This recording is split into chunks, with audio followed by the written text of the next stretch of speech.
kita dan keluarga kita. Dimulai.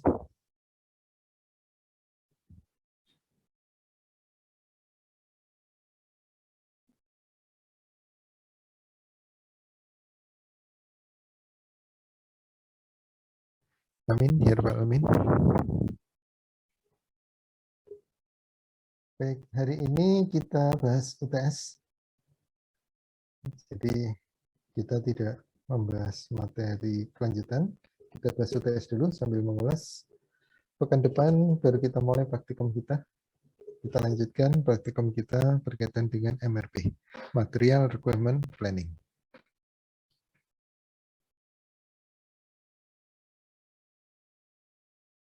Baik, kita lihat ini soal kita.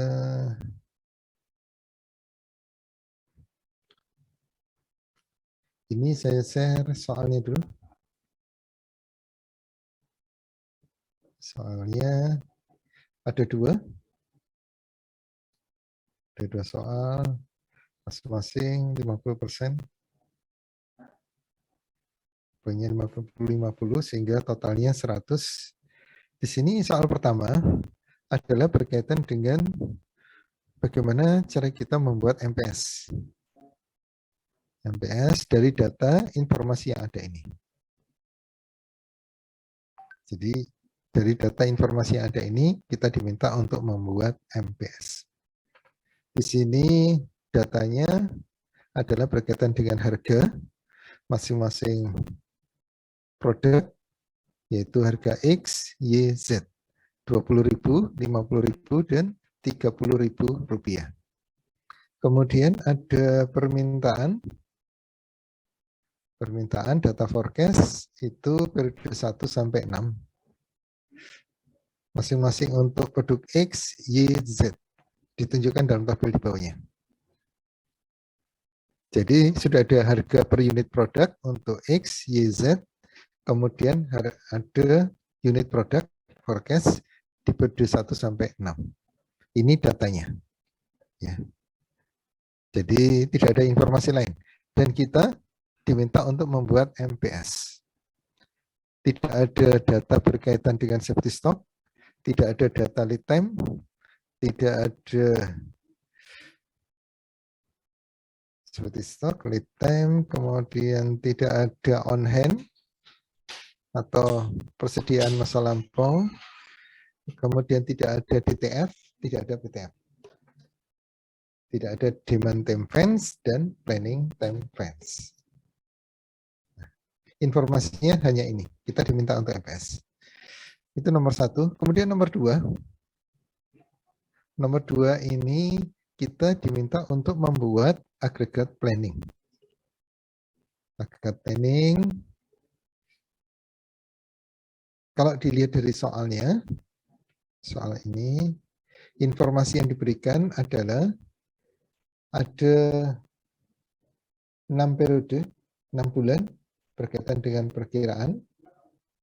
Kemudian ada jumlah hari kerja. Kemudian ada biaya-biaya. Biaya tenaga kerja, biaya penyimpanan, biaya kontrak, biaya nambah tenaga kerja, biaya pengurangan tenaga kerja. Kemudian ada informasi berkaitan dengan jam kerja per hari. Kemudian ada rata-rata produksi. Nah, kita diminta dari informasi-informasi ini untuk membuat rencana agregat. Di mana ada 3 pilihan. Jadi kita di sini memilih yang A adalah mempertahankan rata-rata tingkat produksi yang tetap. Jadi di sini produksinya tetap mulai awal sampai akhir. Kalau misalnya di sini April sampai September, maka April sampai September ini diminta untuk produksinya tetap. Kemudian yang B, melakukan variasi jumlah tenaga kerja. Untuk yang B mengacu pada permintaan awal. Kemudian periode berikutnya kita perlu menambah atau kita perlu mengurangi tenaga kerja. Yang B. Kemudian yang C, mempertahankan jumlah karyawan. Mempertahankan jumlah karyawan sesuai dengan tingkat permintaan yang terendah dengan memenuhi kebutuhan permintaan selebihnya dengan cara subkontrak. Nah, di sini kita mengacu pada ini permintaan terendahnya. terendahnya. Kemudian kekurangannya kita melakukan subkontrak. Jadi kalau nomor 2 ini suruh milih metode A, yang A, B, atau C. Baik, kita kupas satu-satu. Kita ke nomor 1 dulu. Nomor 1 ini, soal ini mirip dengan, saya bukakan materinya. Jadi ada hanya ada informasi berkaitan dengan harga unit produk, kemudian dengan permintaan masing-masing periode. Di mana produk-produk ini dalam satu family. Walaupun di sini family nanti dibalik. Di sini family-nya A, produknya X, Y, Z. Tapi nanti kalau di materi kita balik. Coba saya stop dulu, saya perlihatkan materinya dulu. Stop share.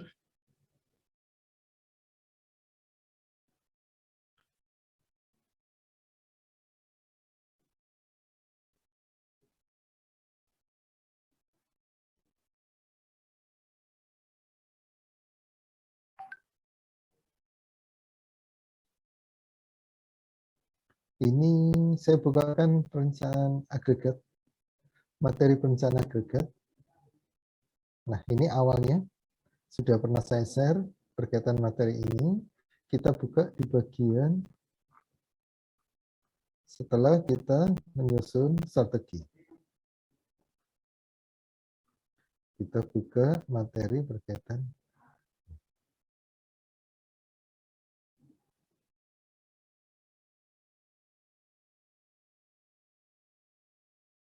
Jadi di sini materinya di dalam perencanaan agregat adalah bagaimana kita menyusun MPS. Lakukan disagregasi. Metodenya ada 3. Bisa kita gunakan persentase, bisa kita gunakan Bitran and hex, bisa kita gunakan hex and mir. Atau yang lainnya. Metode untuk disagregasi.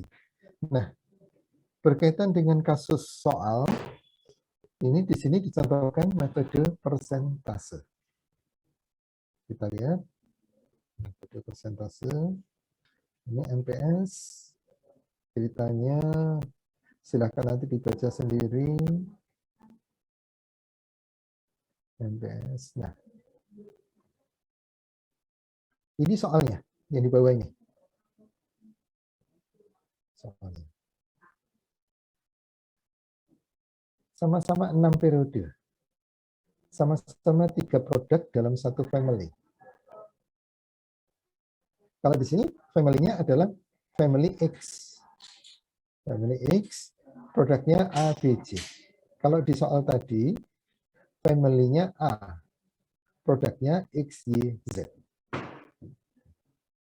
Selain dari ini, forecast dari permintaan, ini juga ada harga per unitnya. Ini harganya 3.000 untuk A, B-nya 2.000, C-nya 5.000. Kalau di soal, itu X 20.000, untuk Y 50.000, untuk Z 30.000. Jadi dirubah. Tetapi pada hakikatnya ada 6 periode, 3 produk dalam satu family sama. Kemudian informasinya ada permintaan, ada harga per unit sama. Maka kita coba selesaikan. Ini dalam ribuan tabel ini.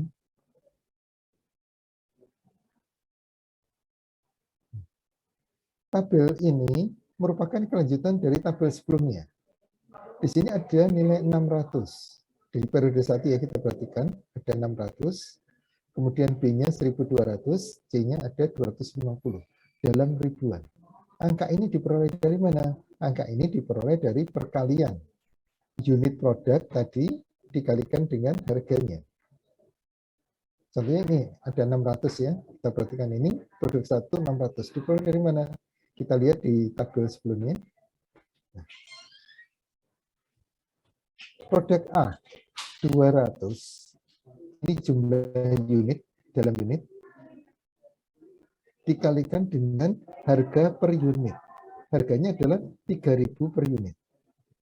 Kalau beli 1 3.000, kalau beli 2 6.000, kalau beli 200 kalikan 3.000, ketemunya 600.000. Maka ditulis di tabel yang tadi, tulis hanya 600. Karena tabelnya dalam ribuan. Kemudian B tadi ditulis di tabel yang ini setelahnya adalah 1.200. Diperoleh dari mana? Dari 600 dikalikan harga per unitnya. Ketemunya adalah 1.200.000. Ditulis 1.200 dalam satuan ribuan. Demikian juga ini, 50 kalikan 5.000.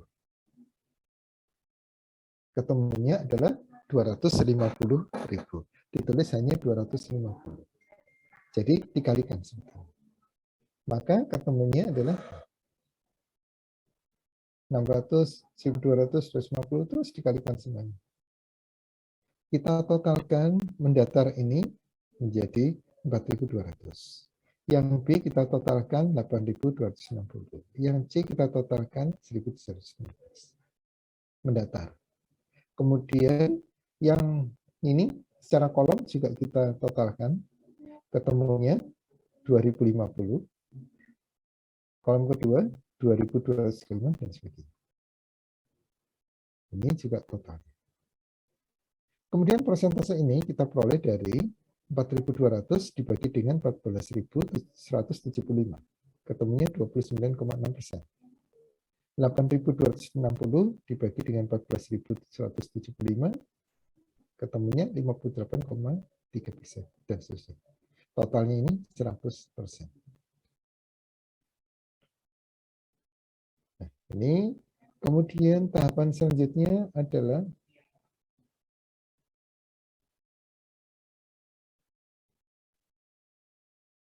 kita cari nilai terendahnya dari sini. Terendahnya adalah 2.000, maka kita konversikan menjadi 1. Kemudian harga berikutnya 3.000 dibandingkan 2.000 adalah 1,5-nya. Harga 5.000 dibandingkan 2.000 itu adalah 2,5-nya konversinya.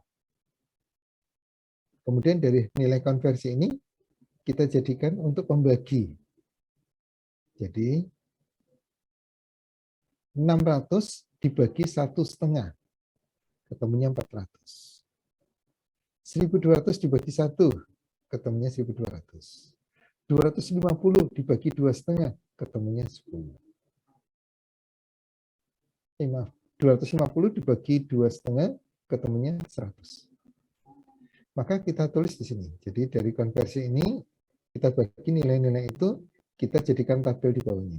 400 ini adalah 600 dibagi 1,5. 1.200 ini diperoleh dari 1.200 dibagi 1. Kemudian nilai 100 ini diperoleh dari 2.500 dibagi 2,5. Ketemunya 100. Dan seterusnya. Ini adalah dari konversi. Kemudian kita lakukan forecast. Forecast. Karena diminta di soal tadi melakukan forecast dengan linear trend. Forecast dengan linear trend. Datanya dari mana? Data yang kita peroleh. Data yang kita peroleh ini adalah data harga family. Dari jumlah total family. Jadi nilainya family itu berapa rupiah totalnya. Nilai family-nya berapa? Karena kita dalam family A, maaf, kalau ini adalah family X ya. Family X. Produknya ABC. Ini misalnya 2050. 2.235. Kita ingat dua angka ini. Ini diperoleh dari mana? Saya kembali ke slide sebelumnya. 2050 sama 2.235. Ini diperoleh dari sini. Ini. 2050, 2.235, 2.420, dan seterusnya sampai terakhir 2.620. Ini adalah nilai atau merupakan total dari produk A, B, C. A itu nilai rupiahnya adalah 600.000 karena ini satunya ribuan ya. B itu nilainya adalah 1.200.000. C itu adalah 250.000. Kita totalkan di sini karena merupakan family X, maka nilai rupiah family X adalah 2.050.000. Dituliskan 2050 dalam satuan. Nah, ini yang kita tuliskan. 2050, 2025. Terakhir periode 6 adalah 2620.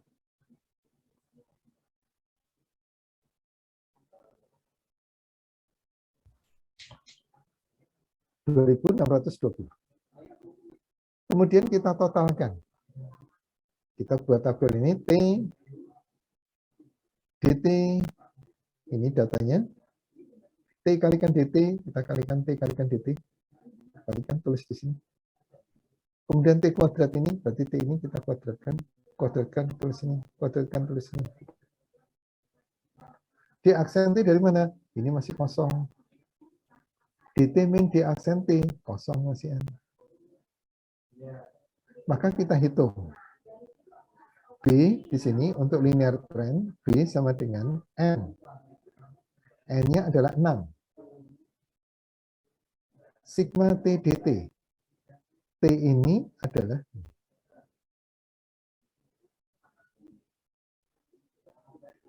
sigma T dt. T dt ini maaf. Ini. T kalikan dt. T kalikan dt. Sigma T dt adalah yang di bawah ini. Sigmanya. 51.390. Kita ganti. 6 dikalikan 51.390. Dikurangi dengan sigma dt. Dt adalah ini. Sigmanya adalah 14.175. Dikalikan dengan sigma T. T itu ini, sigmanya adalah 21. Maka hasil perkalian ini kita kurangi, dibagi dengan N. N-nya adalah 6. Jumlahnya 6. 6 periode.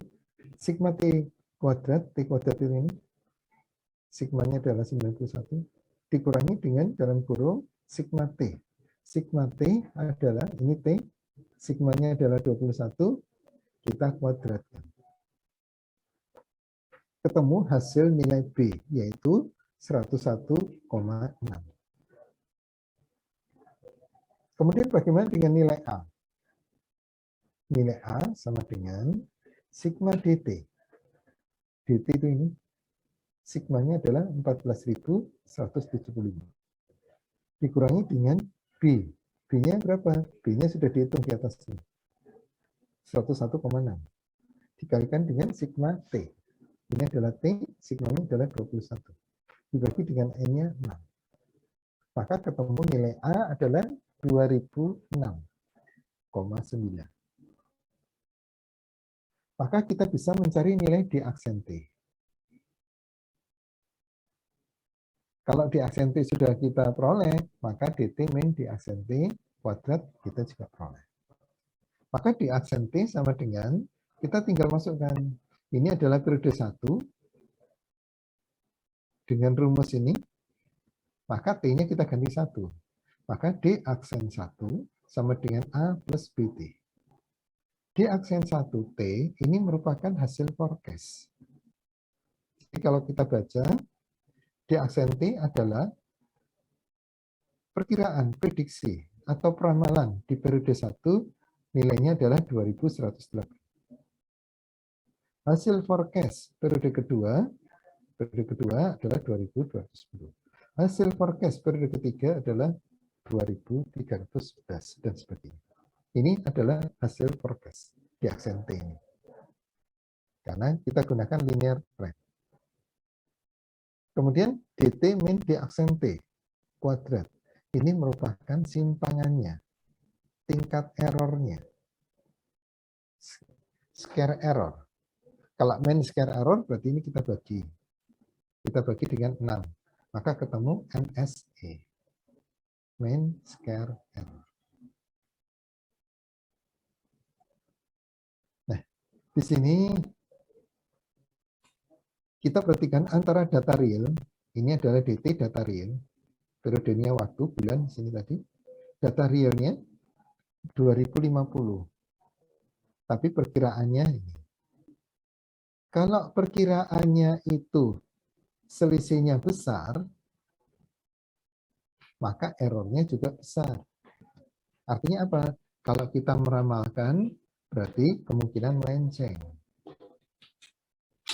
Tetapi kalau antara data real dengan data hasil forecast itu berimpit, sama, mendekati, maka hasil forecast berikutnya harapannya juga mirip, sama, atau mendekati. Jadi berimpit.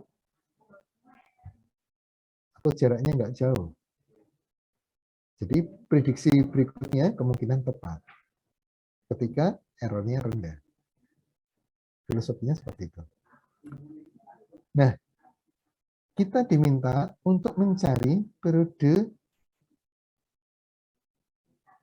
ini, periode yang selanjutnya. Berjumlah berapa? Berjumlah 6. Maka kita akan mencari periode ke-7, 8, 9, 10, 11, 12. Maka tinggal kita ganti aja T-nya ini. Kalau ini, nilai ini adalah ketika kita isikan 1, maka ketemu nih, 2108,5. Kita isikan T-nya 5, maka ketemu 2514,9. Kita isikan T-nya 6, maka kita isikan ketika ini 7, maka bisa kita hitung D aksen 7 atau nilai forecast periode ke-7 sama dengan A 2006,9 ditambah B 101,6 dikalikan T, T-nya 7. A plus B kalikan T. Periode 7. Periode 12 bagaimana? Ya tinggal ganti. T-nya ganti 12. D aksen 12. Berarti di sini hasil forecast periode ke-12 sama dengan A 2006,9 ditambah dengan B-nya 101,6, ini ganti 12 T-nya. Maka ketemu. Nah, di contoh ini hanya mencari 3 periode yang akan datang. Ketemulah F7, F8, dan F9. Ini nilai apa? 2.718.100 ini. Ini adalah nilai family product pada periode 7. Nilai forecast ya. Nilai forecast family A. Karena ini merupakan gabungan dari A, B, C tadi. Gabungan. Ini juga gabungan. Cuma ini periode 7, periode 8, periode 9. Di soal 6 periode, berarti ada F10, F11, F12. Setelah itu kita uraikan, karena ini merupakan nilai family, nilai rupiah ya, nilai rupiah dari family produk X, maka kita ingin mencari nilai rupiah dari A, produk A, produk B, dan produk C. Dengan cara apa? Mengalihkan dengan prosentasenya. Kita ambil satu sampel hasil forecast periode ke-7. Nah, kita ambil di periode ke-7 adalah 2.718.100. Maka kita kalikan dengan prosentasenya untuk produk A, prosentase untuk produk B, prosentase untuk produk C. Ketemu, ini adalah nilai rupiah. Jangan lupa tadi bahwa A itu memiliki harga per unitnya. B juga memiliki harga per unit, C harga per unitnya. Agar kita tahu nilai sekian ini merupakan berapa unit sih? Nilai sekian ini untuk B itu menjadi berapa unit sih? Dan seterusnya. Maka kita bagi ini dengan nilainya.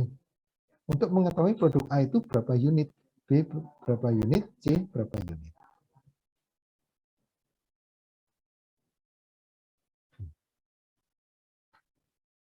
(804.557,6) dibagi 3.000. Kita bulatkan ketemunya adalah 269 unit untuk A. B-nya berapa? B-nya dengan cara yang sama, kita ketemu B adalah 793 unit. C-nya ketemu 66 unit.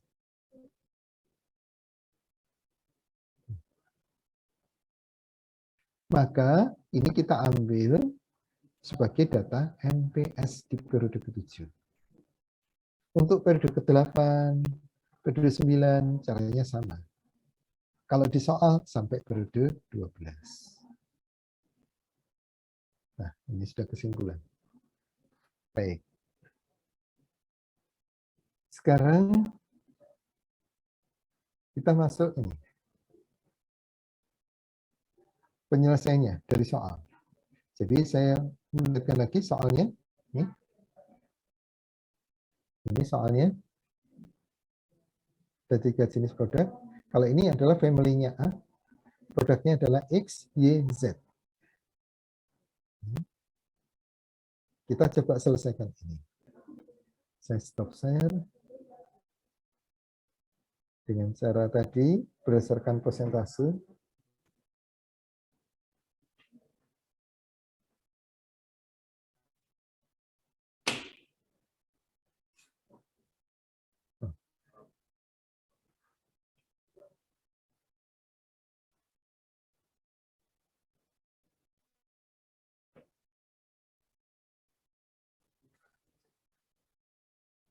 Ini adalah tabel awal untuk nomor 1. Ini di soal. Angka-angka pada soal.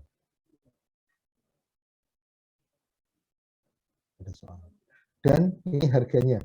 Untuk X 20.000, Y 50.000, Z 30.000. Kita menginginkan MPS 6 periode yang akan datang. MPS 6 periode yang datang. Maka kita selesaikan. Karena harganya X itu 20.000, Y 50.000, Z 30.000, maka kita tinggal kalikan. 600 kalikan 20.000. Di sini saya tulis apa adanya.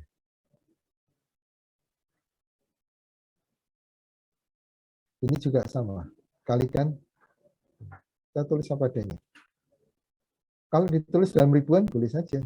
Di sini kasih keterangan dalam ribuan. Maka ini menjadi 12.000, 2.500, 6.000. Karena ribuannya kita kasih keterangan di atasnya. Biar angkanya lebih simpel dalam tabel. Nah, kemudian ini setelah kita hitung, kita jumlahkan mendatar. Kita jumlahkan mendatar, ketemunya untuk produk ini apa? X adalah 82.600.000. Kemudian Y 17.150.000 dan seterusnya. Kita totalkan dalam kolom. Setelah kita hitung dalam kolom, 82.600.000 ini kita bagi dengan 141. Ketemunya 58,3%. 17.000 kita bagi ini. Di mana 3 sel ini kalau kita totalkan ketemunya 100%. Maka kita sudah ketemu persentasenya.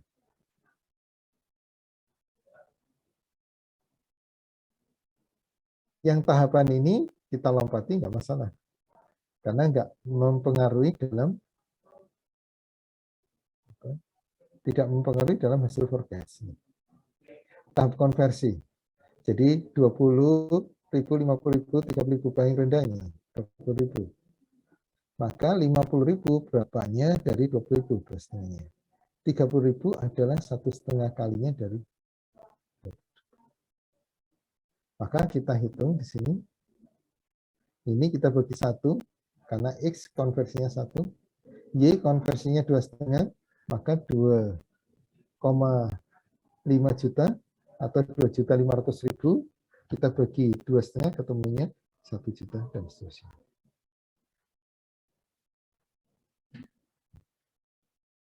Ini kita isikan, kerjakan nggak masalah, nggak dikerjakan nggak masalah. Artinya dilompati nggak masalah. Karena yang kita butuhkan ini untuk untuk pembuatan MPS. Kalau ini untuk konversi, butuhkan yang lain. Karena di soal adalah itu.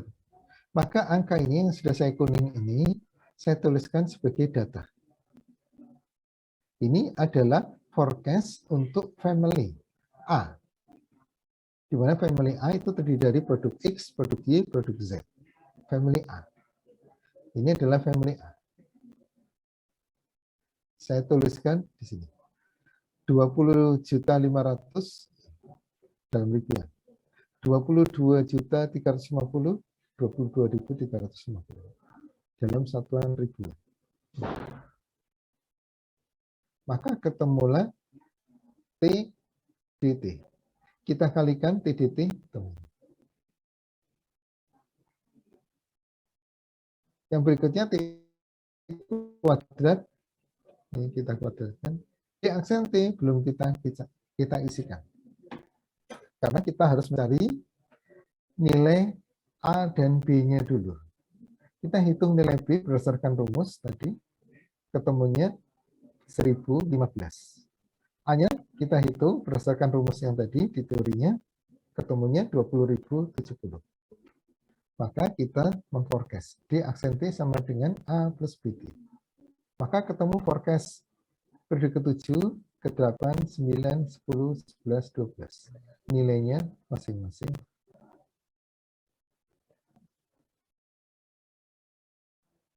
Hasil forecast itu. Maka data hasil forecast ini kita gunakan. Karena data hasil forecast ini merupakan family, kita uraikan dalam produk. Data ini merupakan hasil family dalam ribuan. Ini dalam ribuan. Kita uraikan berdasarkan apa? Berdasarkan persentase. Persentase ini kita peroleh dari ini.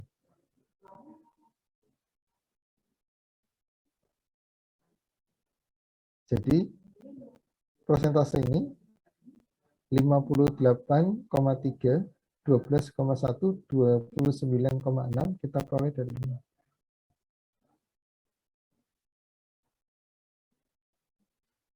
Maka tinggal kita kalikan aja. 27.180 dikalikan 58,3%. Tulis di sini. 27.180 dikalikan 12,1%. Tulis di sini. Dan seterusnya. Maka kita isikan seperti ini.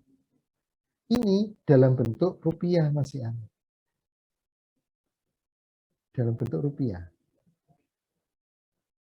Nilai X, nilai produk X dalam bentuk rupiah. Karena MPS itu menghendaki ini unit, berapa unit yang akan diproduksi, master production schedule, jadwal ini produksi induk, maka kita bagi dengan nilainya dari per unit.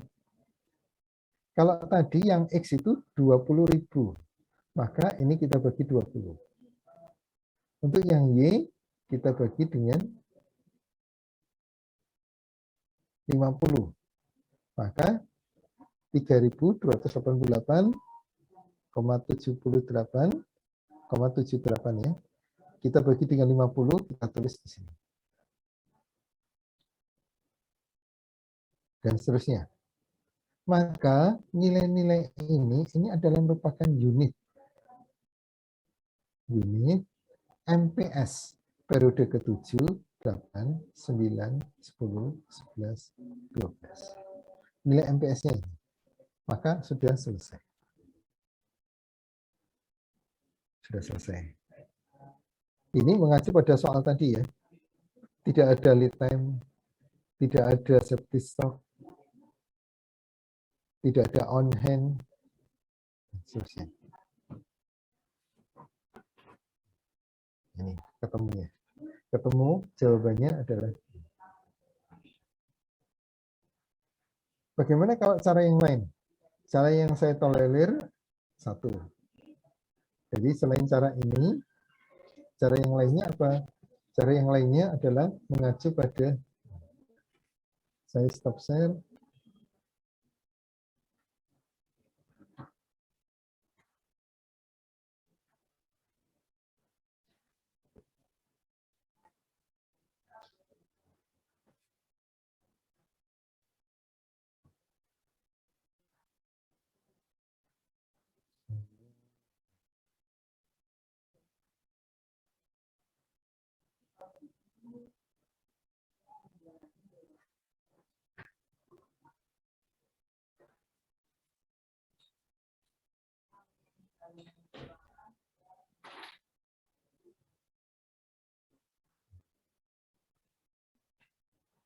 Cara yang berikutnya adalah kalau kita buka materi MPS, akan ketemu halaman atau slide seperti ini.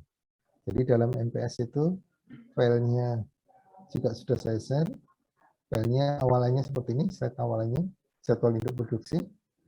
Ini di slide yang 49. Slide ke 49. Ini saya benarkan. Asal hitungannya benar ya. Asal hitungannya benar, saya benarkan. Nah, di sini banyak asumsi. Kalau soalnya seperti itu informasinya, maka kita harus menyediakan. Di sini misalnya ada lead time. Di soal tidak ada lead time. Maka kita asumsikan. Di soal tidak ada on hand, maka kita asumsikan on hand-nya 0. Lead time-nya tidak ada, lead time-nya 0. On hand-nya tidak ada, on hand-nya 0. Lot size-nya tidak ada, aksesnya 0. Safety stock-nya tidak ada, 0. DTF-nya tidak ada, 0. Planning time frame-nya 0. Kalau kita mengacu MPS seperti ini, informasi ini nggak ada. Selain itu juga informasinya yang di dalam tabel, kita hanya memiliki permintaan, sales plan, forecast. Maka aktual ordernya, kita pakai pendekatan. Baru kita hitung PAB-nya.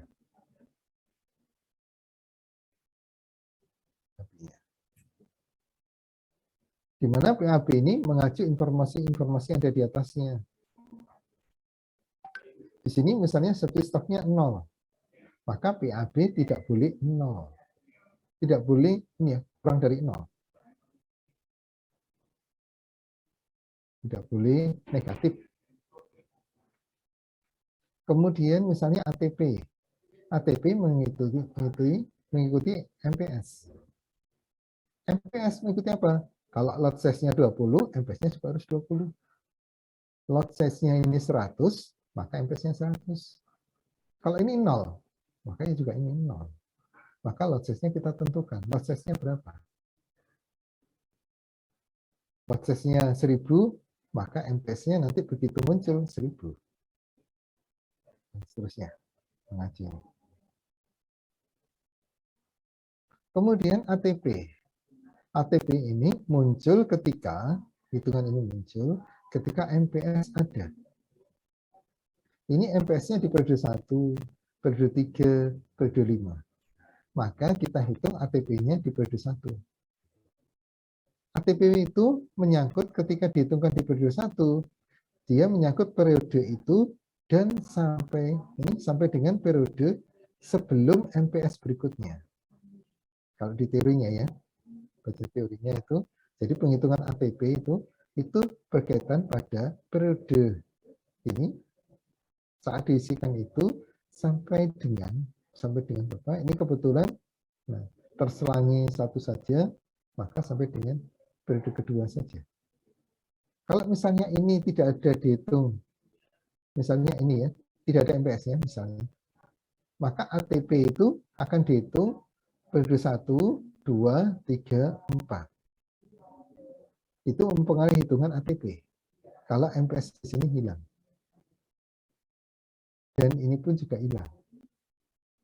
ATP periode 3. Karena ATP mengikuti MPS. Ini belum BC, ya belum BC. Karena sudah di luar dari PTF. BC juga bisa.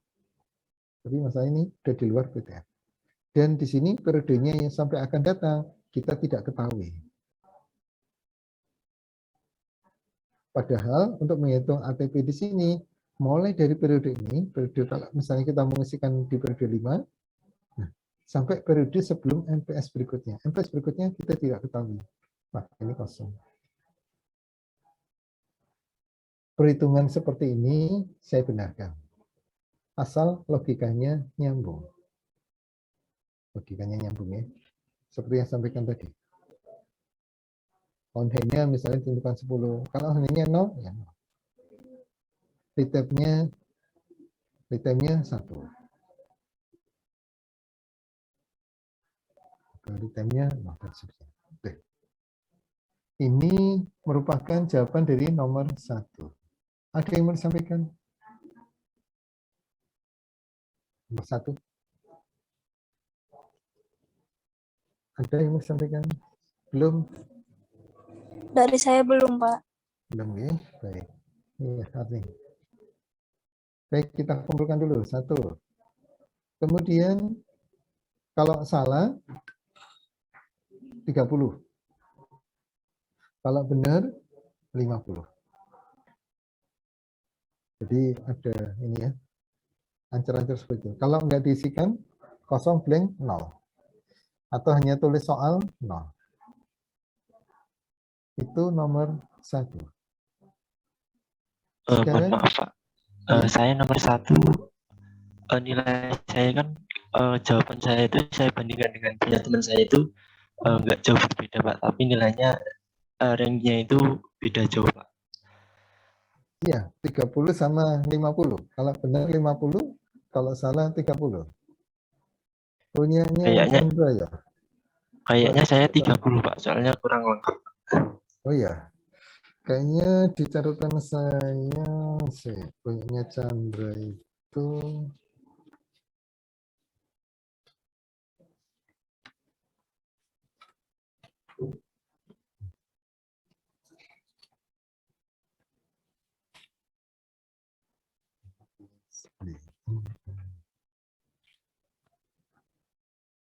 punya Chandra salah di nomor 1. Jadi yang salah di nomor 1 itu punyanya Chandra, punyanya Iksan, punyanya Ahmad Jezuli, kemudian punyanya siapa lagi ya? Nomor 1 salah itu punyanya Wahyu Putra, punyanya R. Ahmad Zakaria, punyanya Alvin, Haikal, Fitria, Rizky, sama Lutfi. Itu nomor 1 salah di catatan saya. Gimana Chandra? Ini punya Chandra.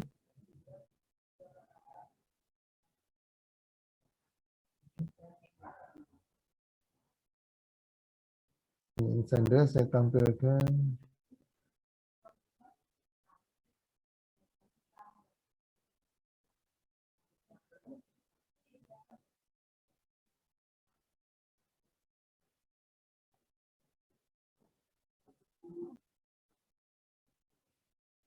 Kelihatan ini? Punya Chandra? Halo? Kelihatan, Pak. Sudah Pak. Kelihatan ini? Ya. Ini punya Chandra, mau cekannya. Input data sebanyak 3 bulan dengan masing-masing 6 periode. 3 bulan dengan 6 periode. Maksudnya ini adalah 6 bulan ya, 6 bulan. Kemudian forecast-nya adalah ini sebanyak 18 periode. Saya nggak tahu ini maksudnya apa. Itu masing-masing Pak sebenarnya Pak, tapi SS-nya nggak saya masukin Pak.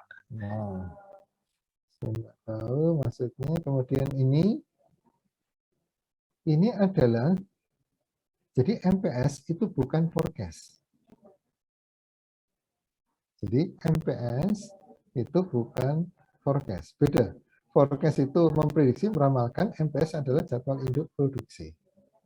Oleh karena itu, kalau di yang materi yang tadi, yang terakhir tadi, yang kedua, MPS itu merupakan hasil dari ada actual order, ada forecast. Jadi forecast itu bagiannya. Bukan MPS sama dengan forecast, bukan. Jadi yang di tabel tadi, isinya dalam tabel, itu forecast, yang barisan atas. Kemudian yang baris kedua adalah actual order. Kemudian baris yang ketiga adalah PAB, Projected Available Balance. Kemudian baris yang keempat itu adalah ATP. Kemudian baris yang kelima, kumulatif ATP. Baris yang kelima baru MPS. Jadi MPS bukan sama dengan atau tidak sama dengan forecast. Ya, itu perlu digarisbawahi. Di file yang pertama saya juga begitu. Walaupun ada langkah forecast, tetapi mengacu pada persentase. MPS merupakan hasil persentase. Karena informasinya hanya data permintaan 6 periode dan harga per unit produk. Maka kita gunakan penghitungan MPS dengan metode persentase.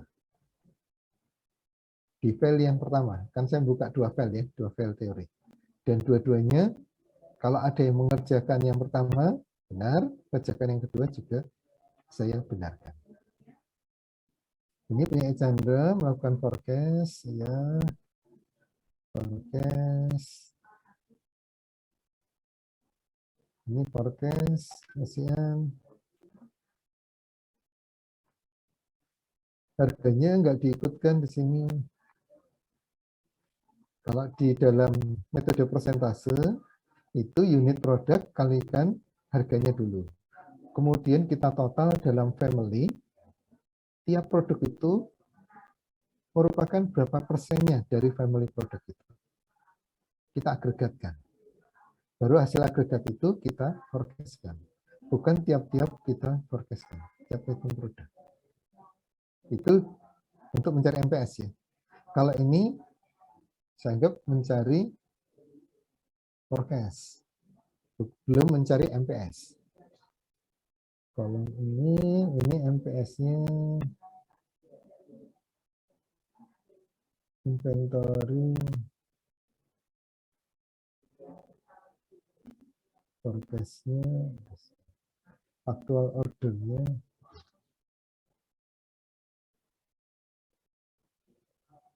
PAB. Ini MPS-nya di sini.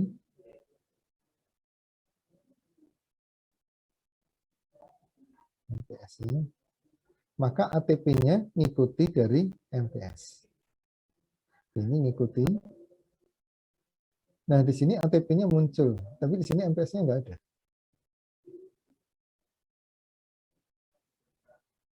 Itu Chandra.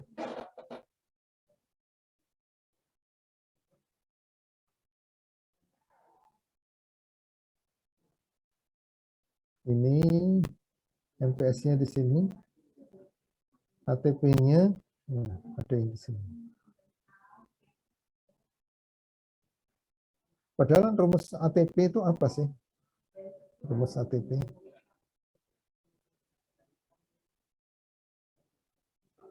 Kan ada teorinya rumus ATP. Merupakan MPS dikurangi dari safety stock dalam kurung, kemudian dikurangi lagi dengan PAB sampai pada total PAB sampai pada periode sebelum MPS berikutnya. Nah, ini MPS-nya nggak ada di sini. Tapi muncul ATP-nya. Gitu, Chandra. Jadi saya salahkan. Saya teman salah juga. Halo? Belum saya cek, Pak.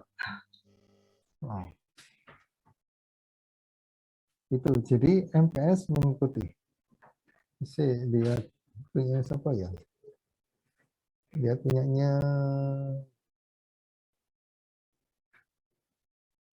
Saya buka punyanya.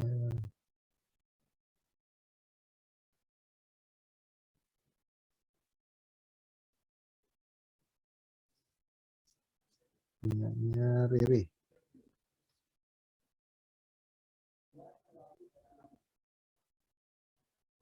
Punyanya ini aja. Punyanya Atta, Amelia. Mana punya Atta, Amelia?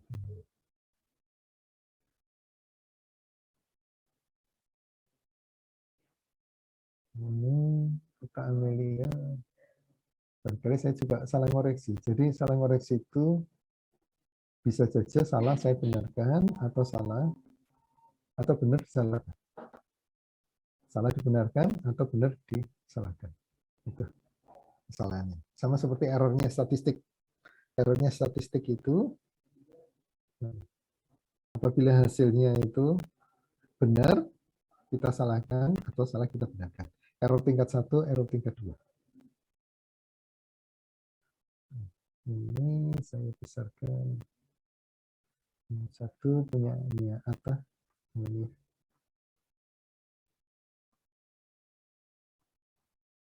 oke. Sama dengan punyanya ini Chandra. Forecast. Perhitungan MPS. Saya melihatnya adalah ini. Kalau menggunakan metode seperti ini, nah, saya melihatnya, yang saya koreksi adalah ini. Yang saya koreksi. Maka saya perhatikan di sini, MPS-nya. MPS-nya sama ATP. Kemudian, di dalam PAB tidak boleh negatif. Ada juga yang negatif. Satu orang. Saya lupa. Ada yang negatif, saya salahkan. PAB. PAB-nya ini ya, aktual ini ya. Istilahnya pakai yang lainnya. Masalahnya memang antar satu tabel dengan tabelnya ini kadang istilahnya sama. Projected available balance. PAB. Kayaknya aktual. Forecast aktual. Ini apa? Ini aktual order ya. Aktual order masuk inventory kan. PAB masuk ini. Projected available balance ini masuk ini. Maka ini nggak boleh nol. Ini nggak boleh, maaf, tidak boleh negatif. Tidak boleh negatif. Plot size-nya di sini 1100. Maka tiap kali pesan 1100. Bisa nggak ada, nah diasumsikan, maka ikuti. Beginning inventory 20. Nah, seperti itu. Ini punyanya apa namanya? Kalau tadi ini produk Y, NPS sama Y-nya, MPS sama TP-nya, MPS sama ATP-nya. Muncul MPS, muncul ATP, muncul MPS, muncul ATP, muncul MPS, ATP. Kemudian yang Z, muncul MPS, muncul ATP, muncul MPS, muncul ATP, muncul MPS, muncul ATP. Karena di teorinya kayak gitu. Ini punyanya Atta, kemudian punyanya siapa lagi ya? Punyanya Wahyu, Adi Setiono. Punyanya Wahyu ini. Punya Wahyu, Adi Setiono. Ini ada Excel-nya sama PDF-nya. Wahyu ngirimkan 2.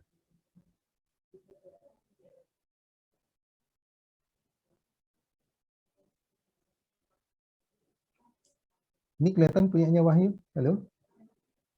Kelihatan, Pak. Kelihatan ya? Ini Andrew ya. Nah. Ini punyanya Wahyu. Oh, ini salah kayak punyanya ini. Kayak punyanya Chandra. Ini ATP-nya nggak ngikuti MPS ini.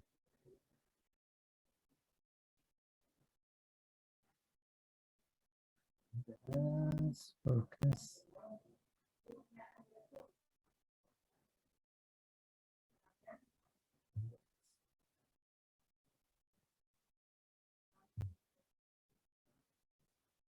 Iya. Yang ini ngikuti kayak punya Chandra, tapi satu ini kayak punya Chandra ini. Ini salah. Harusnya muncul di situ muncul ATP, di situ MPS. Di situ ada MPS, di situ ATP. Kita hitung. Berarti seperti itu. Ini salah.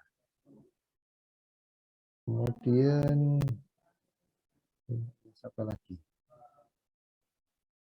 Punya siapa mau dibuka? Halo?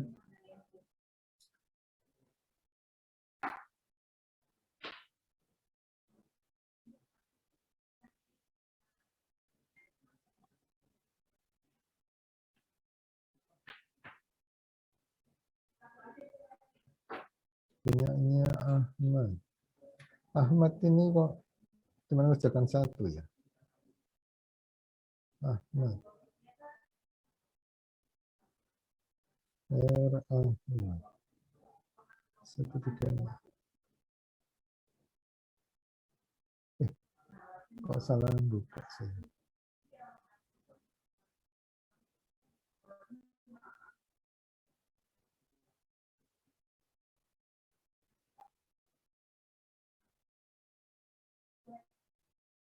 Ahmad Zakaria.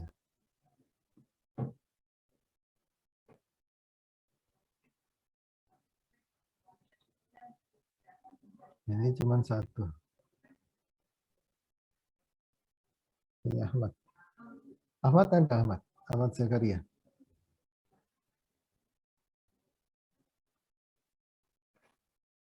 Ini baru menyelesaikan ini aja. Belum selesai, belum tuntas. Selesai. Ini satu nomor. Ya, itu. Ada lagi mau disampaikan berkaitan nomor 1?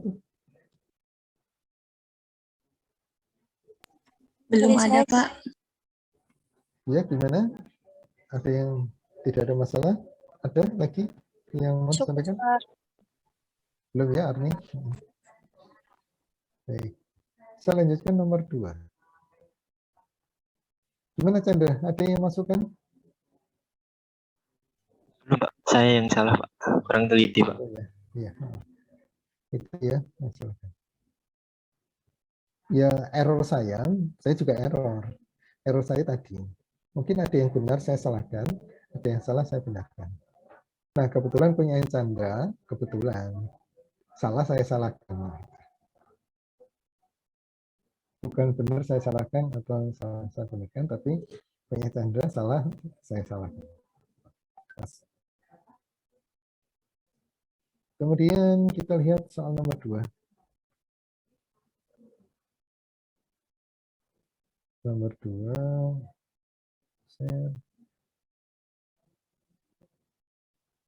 Nomor 2 ini kita milih mengerjakan yang mana, terserah. Milih ngerjakan yang mana. Informasinya ada perkiraan permintaan, kemudian ada jumlah hari kerja, informasi yang lainnya. Ketika kita memilih misalnya A, mempertahankan rata-rata tingkat produksi yang tetap, maka kita acu adalah produksi yang tetap. Produksi yang tetap itu seperti apa? Kalau di teorinya, produksi yang tetap itu adalah produksi tiap periodenya. Nanti saya lihatkan dulu teorinya masing-masing ya. Masing-masing saya akan lihatkan. Jadi kalau yang dimaksud dengan memperhatikan rata-rata tingkat produksi yang tetap, itu tiap periodenya itu tetap. Kalau misalnya 1.500 semuanya sampai bawah tingkat produksinya. Itu strateginya menghadapi permintaan yang seperti ini. Dengan cara apa? Dengan cara ini kita jumlahkan dulu. 1.500 tambah 1.500 tambah 1.400 tambah 1.700 tambah 1.500 tambah 2.000 kita totalkan. Dari hasil total itu kita bagi dengan 6 periode. Maka ketemulah rata. Mulai April sampai September rata tingkat produksinya. Itu yang dimaksud dengan mempertahankan rata-rata tingkat produksinya yang tetap. Kemudian B, melakukan variasi jumlah tenaga kerja.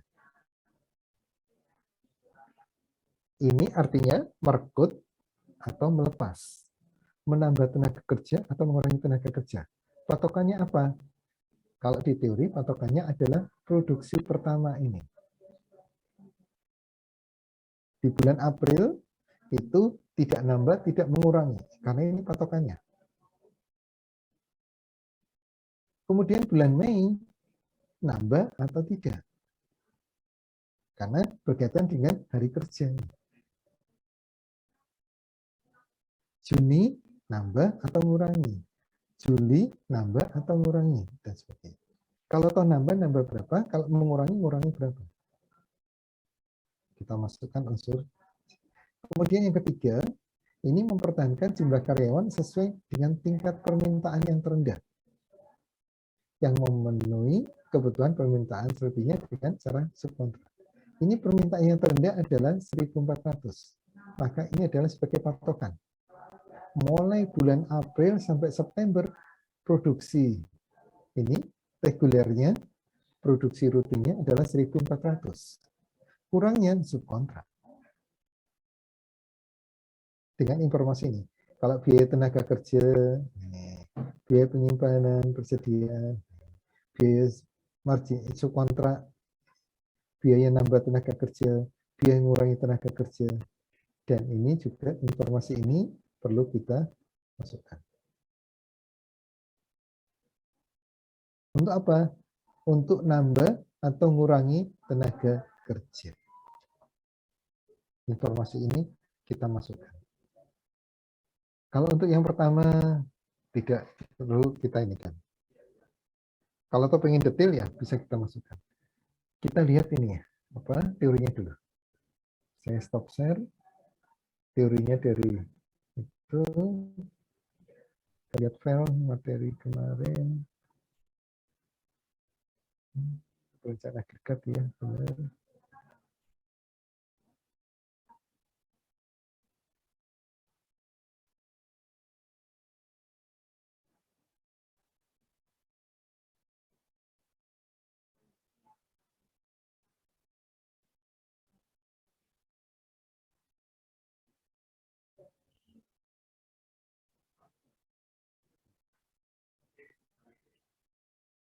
PowerPoint saya terlihat sini.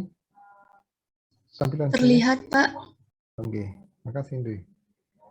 Ini tampilan PowerPoint. Ini cara mengerjakan perencanaan agregat. Kita bisa menggunakan trial and error. Ini terdiri dari pure and mixed strategi. Kalau yang di praktikum kita gunakan mixed strategi. Tetapi kalau yang di soal tadi kita memilih pure strategi. Ada yang level strategi, yaitu produksi dalam jumlah tetap. Ada yang ini mengubah tenaga kerja, merekrut atau melepas tenaga kerja. Kemudian ada yang subkontrak. Itu masuk dalam pure strategi. Di soal tadi. Kemudian ada pendekatan empiris, ada pendekatan matematis, ada simulasi. Kalau yang pernah saya lakukan, itu di penelitian adalah pendekatan linear programming, simulasinya menggunakan arena. Yang dikenal dengan metode hibrid. Jadi untuk pendekatan matematis kita mendapatkan hasil yang optimal, kemudian menggunakan simulasi untuk kelayakannya. Apakah optimal itu layak enggak ketika dijalankan di perusahaan? Ketika dilakukan produksi jalannya. Baik, kita yang ini, karena di soal itu berkaitan dengan pure strategi, maka kita lihat. Ini adalah trial and error, strateginya tunggal, pure strategi. Bisa mengubah jumlah persediaan atau produksi rata. Jadi pengubahan jumlah persediaan kita sebut juga dengan produksi rata atau level production. Ini yang pilihan A. Kemudian mengubah jumlah tenaga kerja. Ini yang pilihannya B. Kemudian subkontrak itu yang pilihannya C. Kita disuruh milih. Dan macam-macam. Ada yang menggunakan A, ada yang menggunakan B, ada yang menggunakan C.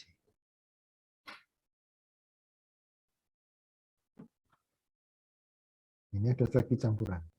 Ini di praktikum. Jadi di ujian hanya 3 ini. A, B, C. Baik, kita lihat yang pertama, ini soalnya kasusnya periodenya 1-8 permintaannya ini. Ini adalah kumulatifnya. 220 dihubungkan dikumulatifkan, terus kumulatifkan. Kemudian yang berikutnya ini adalah histogram. Sebelumnya dari permintaan tadi, kita gunakan soal yang sama tadi. Ini level production. Ini produksi pada tingkat yang tetap, yang ajak. Permintaannya ini, periode 1 sampai 8, naik turun. Ini kumulatifnya, kita bisa berikan kecepatan produksi. Ini sama kecepatan produksi. Ini adalah level production. Diperoleh dari mana? Angka 300 ini diperoleh dari ketika ini kita jumlahkan, permintaan ini kita jumlahkan, ketemunya adalah 2400.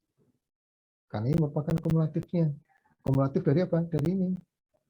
220 tambah 170 ketemu ini, tambahkan ini ketemu ini, tambahkan ini ketemu ini, tambahkan ini ketemu ini. Nah, ini kumulatifnya. 2400 kita bagi dengan 8, ketemunya 300. Maka 300 sekali 100. Kita kumulatifkan produksinya, ketemu totalnya juga 2400, sama ini. Ini dan ini sama. Maka kita hitung persediaannya berapa sih kalau nyimpen dan sebagainya.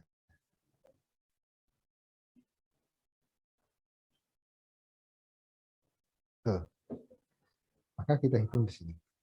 Ini metode yang pertama. Jadi teorinya seperti ini. Yang A. Kalau yang milih yang kedua, ini nambah tenaga kerja atau mengurangi tenaga kerja. Patokannya apa? Yang di awal. Awal ini tidak nambah tenaga kerja, tidak mengurangi. Tapi ada teman-teman yang sudah menambahkan dan mengurangi di awal. Dengan adanya informasi sebelumnya. Tapi di sini, kalau di teorinya, ini sebagai awalan tidak nambah, tidak mengurangi. Ini sebagai start awalan.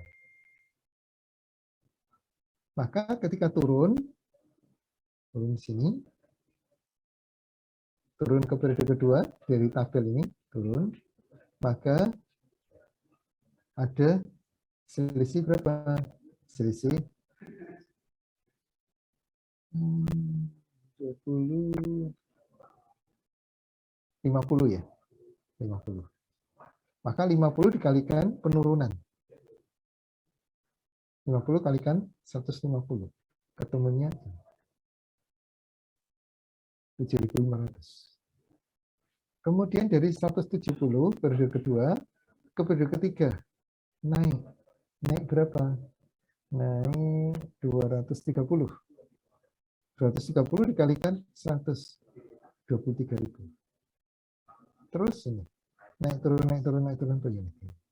Cuman bedanya nanti di soal UTS itu ada informasi berkaitan dengan jam kerja, berkaitan dengan jumlah hari kerja dalam 1 bulan dan sebagainya. Nanti kita masukkan unsur itu.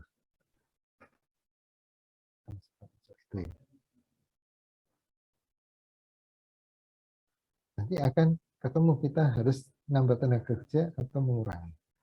Kemudian strategi yang ketiga ini kalau di teorinya ya. Teorinya ini kita ambil berdasarkan produksi yang terendah dalam periode itu. Terendah adalah 130 dalam periode ini. Kita di sini mengabaikan tenaga kerja, jam kerja, kita abaikan. Kita tahunya di periode ke-7 ini paling rendah. Maka ini kita jadikan patokan produksinya. Jadi ini memang pada periode 1 sampai ke 8 sama. Mirip dengan leverage strategi. Cuman bedanya kalau leverage strategi itu samanya mengacu pada total dibagi dengan bulannya. Sehingga apa? Nanti jumlah totalnya sama, habisnya sama. Tapi kalau ini mengacu pada nilai terendahnya, dibuat sama. Mulai periode 1 sampai ke 8 sama. Nah, kekurangannya subkontrak. Subkontraknya berapa? 80 per unit. Berarti 80 kali 80. 90 kalikan 80. 40 kalikan 80. 270 kalikan 80. Terus. Tetap.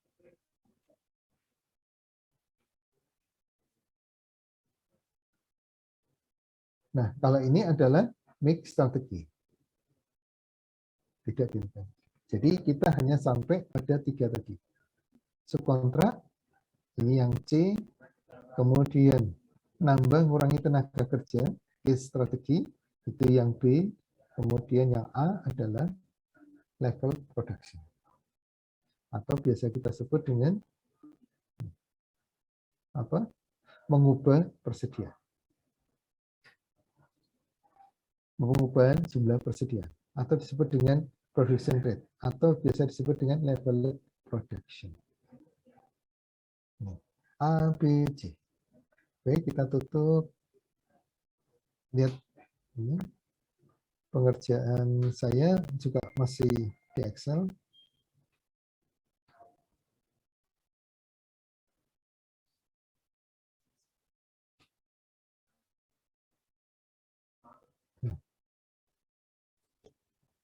Ini pengerjaan nomor 2. Demanya ini di soal. Saya totalkan ketemu 10.000. Maka 10.000 ini saya bagi dengan jumlah bulannya. Ketemunya. Mohon maaf Pak, saya screen-nya belum muncul Pak. Oh iya ya. Ya makasih Indri ya. Iya. Lupa saya. Baik. Sudah muncul ya Indri ya? Sudah Pak. Iya. Makasih Indri. Baik, ini untuk yang nomor 2. Ini kalau kita mengikuti A, jadi ini masih soal permintaan bulan April sampai dengan September. Soal. Kita totalkan, ketemunya 10.000. Kita bagi 10.000 ini kumulatif, jadi saya mengacu pada apa teorinya tadi, kita kumulatifkan. Kemudian ini kita bagi 10.000 itu dengan 6 periode. Ketemunya pecahan di sini. Saya bulatkan. Saya bulatkan ke atas. Saya bulatkan ke atas, sehingga ketika saya kumulatifkan, ini kumulatifnya 1.667. 1.667 tambah 1.667 ketemu ini. Tambah lagi 1.667 ketemu ini. Tambah lagi 1.667 ketemu ini. Nah, ini tidak sama. Ini 10.000, ini 10.002. Tidak sama. Kenapa? Itu tadi. Bentuknya pecahan. Ini saya bulatkan. Karena ini adalah unit produk. Unit produknya. MPS itu produk. Itemnya. Bukan family, bukan partnya. Kalau partnya, materi besok. MRP, itu partnya, komponennya, perbagiannya. Kalau ini adalah item. Ini adalah unit produk yang dikonsumsi konsumen. Unit terkecilnya. Maka saya bulatkan sini. Sengaja saya bulatkan. Dan karena angkanya tidak bagusnya, selisih jadinya 10.000 dengan 10.002. Maka saya hitung di sini. Ketemu hasilnya. 2.007.000. Ini kalau metode yang pertama. Kemudian kalau mengacu pada metode yang kedua, ini tenaga kerja, nambah atau mengurangi. Permintaan April sampai September sama dari soal. Ini belum kita isikan. Ini adalah nilai kalau menambah tenaga kerja 50.000, kalau mengurangi tenaga kerja 100.000. Totalnya berapa nih? Jumlah hari kerja. Di bulan April 20. Bulan Mei 19. Bulan Juni 22. Juli 21 dan seterusnya. Maka saya hitung berapa sih jumlah tenaga kerja yang dibutuhkan itu. Tenaga kerja langsung, saya tulis TKL. Tenaga kerja langsungnya berapa? Di sini saya hitung berdasarkan gini. Ini kan 1 bulan, 1.500. 1 bulan. 1 bulan di bulan April itu ada berapa hari kerja? Ada 20 hari kerja. Maka perharinya produksi berapa? Maka 1.500 saya bagi dengan 20 hari kerja. Ketemunya 75. Ketemunya 75. Artinya apa? 75 itu adalah 75 unit yang harus diproduksi perharinya pada bulan April. Jadi perharinya di bulan April itu 75, 75, 75, 75 selama 20 hari akan menjadi 1.500. Itu ya. Kalau per hari 75, per hari itu 75. Butuh tenaga kerja berapa saya untuk menghasilkan 75 itu per hari? Nah, kita lihat di soal. Kita lihat di soal. Sini.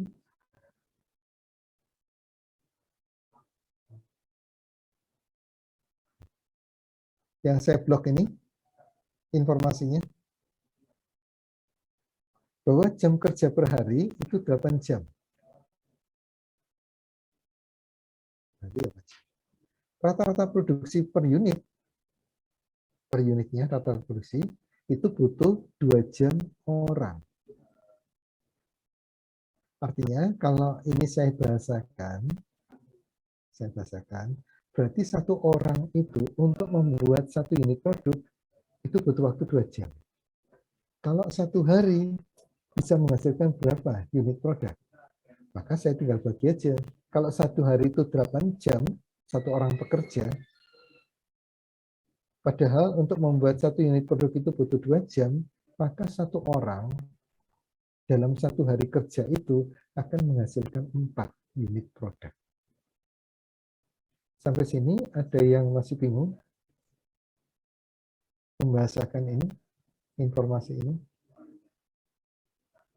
Jadi jam 1 hari, jadi kalau orang bekerja pagi sampai sore, mulai berangkat jam 8 pagi sampai jam 4 sore, itu 8 jam.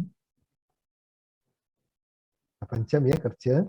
Nah, 1 orang ini, 1 orang pekerja itu, ketika dia membuat suatu produk, butuh waktu 2 jam untuk per unitnya. Jadi tiap 2 jam, 1 unit jadi. 2 jam, 1 unit jadi. 2 jam, 1 unit. Berangkat jam 8, jam 10, 1 unit produk. 10 sampai 12, 2 unit produk. 12 sampai jam 2, 3 unit produk. Wah, baterainya. 3 unit produk. Kemudian pulang jam 4 sore menjadi 4 unit produk. Jadi sehari menghasilkan 4 unit produk. Kalau 1 orang menghasilkan 4 unit produk, padahal perusahaan menginginkan 75 unit produk per harinya, maka butuh karyawan berapa? Maka tinggal kita bagi 75 dibagi 4. 75 kita bagi 4. Maka ketemunya adalah, ini saya stop share, ketemunya 19, nggak nyampe 20.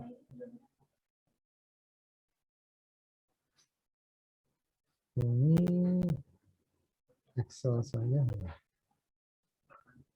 Maka ketemunya 19. Kalau 20 karyawan menghasilkan 80. Kalau 20 karyawan. Karena 1 karyawan itu 4. 1 karyawan 4, 1 karyawan 4. Kalau ada 20 karyawan, maka menghasilkan 80 per harinya. Kalau di bulan April ada 20 hari kerja, maka 80 kalikan 20, 1.600. Itu kalau ini 20.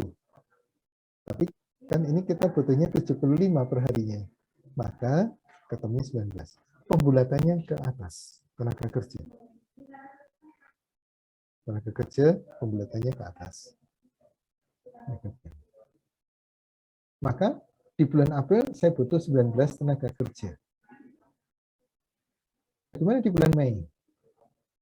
Di bulan Mei itu juga demandnya 1.500. Tapi hari kerjanya itu cuma 19. 19 hari kerja. Maka 1.500 saya bagi dengan jumlah hari kerja. Saya ingin tahu perharinya itu produksi berapa sih? Ternyata di sini, karena hitungannya susah ya, 1.500 bagi 19, kemudian kita bagi 4, ketemunya dibulatkan menjadi 20. Demikian seterusnya, 1.400 dibagi 22 hari kerja. Ketemu 16 tenaga kerja. Terus kita bagi. Maka dari informasi tenaga kerja ini, kita bisa melihat, kalau start awalnya kita itu di sini, tidak merekrut, tidak menambah tenaga kerja, maka start awal kita adalah 19 tenaga kerja. 19 tenaga kerja. Di bulan Mei butuh 20, maka nambah 1.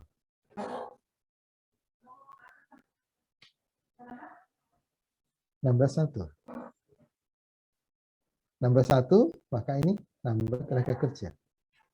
Kemudian di bulan Juni, Mei ke Juni, ini dari 20 menjadi 16, maka melepas 4 tenaga kerja. 4 kalikan 100. Dari bulan Juni ke bulan Juli, ini nambah 5 tenaga kerja. Maka 5 dikalikan 5.000. Dari 21 menjadi 22, berarti nambah 1 tenaga kerja. Oke. Cair. Oh. Maaf ya, sebentar, break sebentar. Ada Pak Win, bahasa Inggris. Udah. Enggak. Pernah sampai tanggal 14.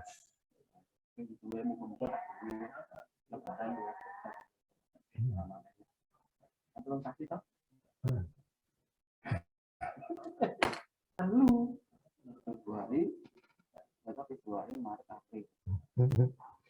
Januari kan wis biasanya.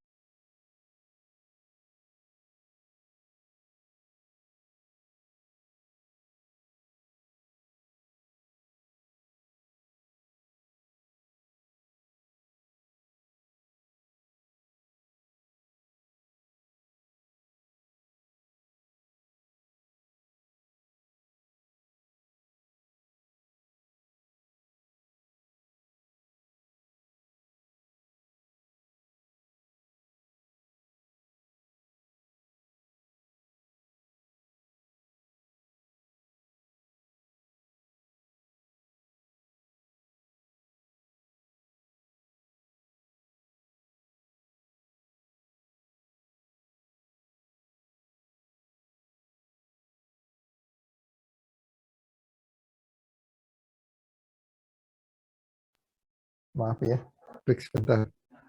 Ada Pak Win, dosen bahasa Inggris. Baik, saya lanjutkan. Break. Jadi masing-masing ini kita ketahui tenaga kerjanya. Mana dari tiap periode ini yang nambah dan murah. Jadi pergantiannya tiap bulan ini. Ini strategi dari nambah dan ngurangi tenaga kerja. Nah, ini kita hitungkan biayanya. Ketemunya di sini adalah 850.000. Untuk kasus yang ini ya. Kemudian kalau kita gunakan strategi C, jadi saya menjelaskan semua strategi karena ada yang mengerjakan strategi A, ada yang B, ada yang C. Maka di sini demandnya ini tetap di soal. Kemudian produksinya saya mengacu pada yang terendah. Ini saya mengacu pada teorinya tadi juga. Jadi terendah 1.400 dalam periode mana? Periode Juni. Maka saya mengacu ini. Kemudian kalau ada yang mengacu misalnya, Pak, saya mengacu pada jumlah produksi per orangnya tetap, Pak. Bagaimana? Ya, nanti menyesuaikan. Tapi sementara ini saya mengacu ini ya. Mengacu berdasarkan bulan. Seperti di teorinya tadi, di slide yang saya tampilkan di PowerPoint-nya, itu adalah dalam periode berapa, periode apa, 1 sampai 8 kalau di teorinya tadi, itu yang paling rendah. Maka itu yang jadikan acuan. Ini yang terendah adalah bulan Juni. Maka bulan Juni yang jadikan acuan. Kekurangannya kita lakukan subkontrak. Ini kurang 100, ini kurang 100, ini pas, ini kurang 300, kurang 500, kurang 600. Kita subkontrakkan. Kita kalikan, karena tiap unitnya adalah Rp5.000, maka totalnya ketemunya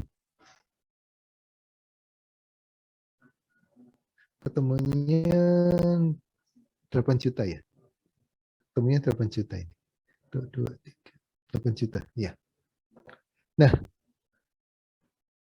di sini, kalau misalnya kita mendapati kasus seperti ini kan angkanya bisa kita ubah macam-macam.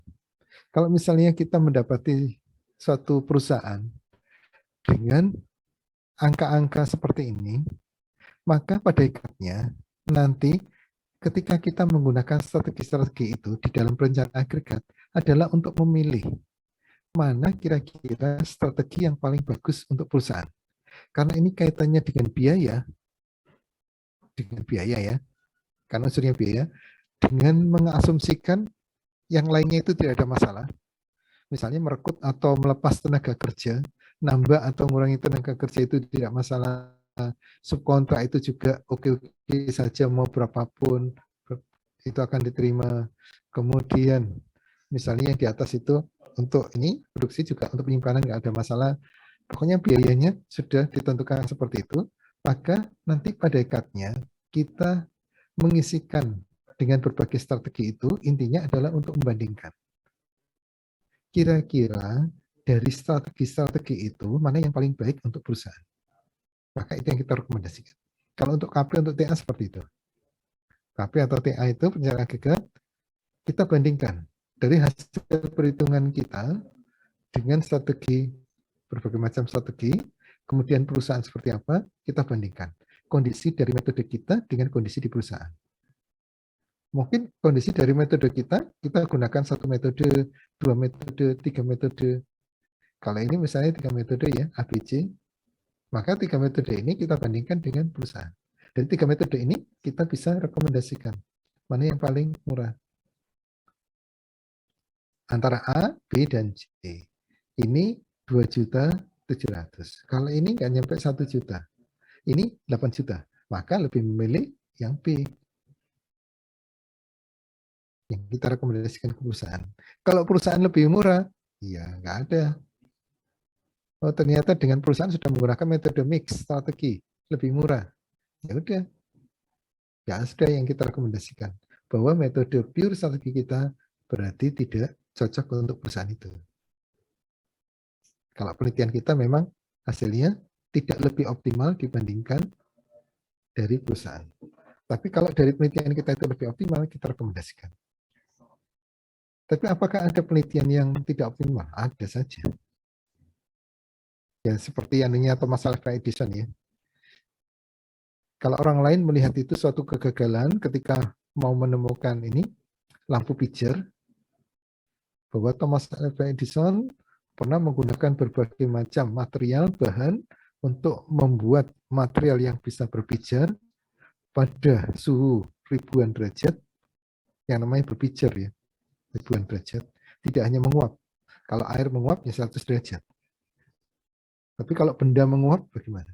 Logam menguap atau ini berpijar menyala. Nah, seperti itu. Nah, ratusan ribuan derajat itu bisa tidak putus. Dia coba besi, dia coba seng, dia coba logam-logam, dia coba tembaga dan sebagainya, dipijarkan putus, dipijarkan putus, dipijarkan meleleh, dipijarkan meleleh. Nah, mencari material yang ketika berpijar, kalau lampu pijar ya, kalau kita punya lampu yang model lama, kalau sekarang kan kebanyakan ini TL atau LED dan sebagainya. Kalau lampu yang dulu itu kelihatan kawatnya. Jadi antara dua batang itu kemudian terhubung dengan kawat yang melingkar-lingkar. Nah, itu berpijar, menyala sehingga ada cahayanya. Nah, itu tidak putus, tidak meleleh. Nah, mencari material seperti itu keliling dunia. Sampai di Cina yang dikatakan misalnya serat bambu itu kuat, dicobakan ya terbakar. Tidak hanya logam. Bahkan dari tanaman-tanaman, serat-serat itu dicobakan. Tapi putus. Itu dianggap sebagai ini, orang lain adalah suatu kegagalan. Tetapi menurut Thomas Alva Edison itu bukan kegagalan. Itu merupakan penemuan dia.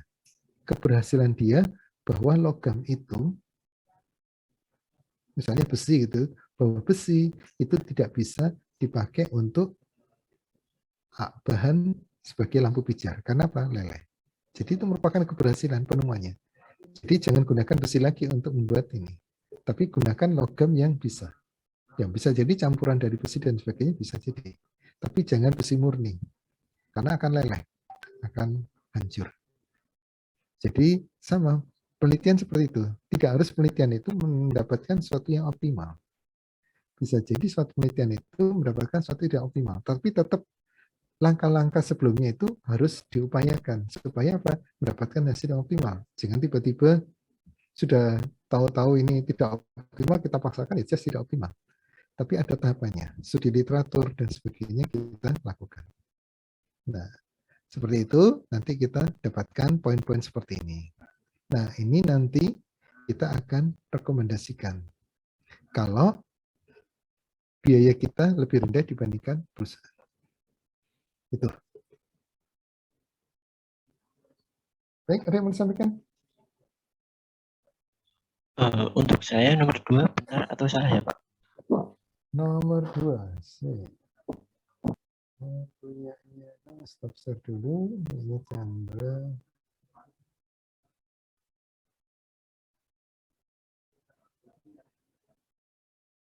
Ini Chandra. Soalnya saya punya materi yang kebetulan sama dengan soal UTS-nya Pak.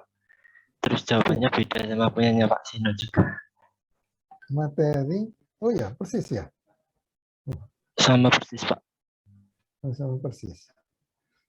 Ini kamu menggunakan metode transportasi ya? Perencanaan agregatnya. Metode agregasi ya Pak. Oh iya, perencanaan agregatnya menggunakan metode transportasi. Ini kan, ya praktikum kan menggunakan metode transportasi. Ini kalau praktikum ya, itu Mbak Melin. Dan begitu maka mempertahankan rata-rata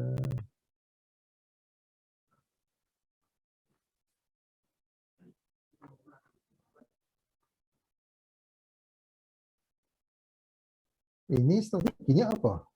Chandra. Yang mempertahankan rata-rata tingkat produksi Pak. Yang A. Mempertahankan tingkat produksi ya. Sebentar. Tabelmu di mana ya? Saya belum menemukan tabelmu. Ini ya, mempertahankan tingkat rata produksi ya, kamu ya? Iya Pak. Masih ada? Enggak ya? Oh, ini ATP tadi. Mulai dari sini ya, mempertahankan tingkat produksi. Tabelmu mempertahankan tingkat produksi adalah mana datamu, Chandra? Tabel apa ya Pak? Oh, ini kelihatan. Iya terlihat Pak. Kelihatan. Iya. Iya. Tabelnya yang menunjukkan itu, oh ini ya. Ini. Iya itu. Demand-nya Pak. Ya, ini demandnya, oke. Kemudian yang ini rata-rata, yang rata-ratanya menunjukkan rata-ratanya adalah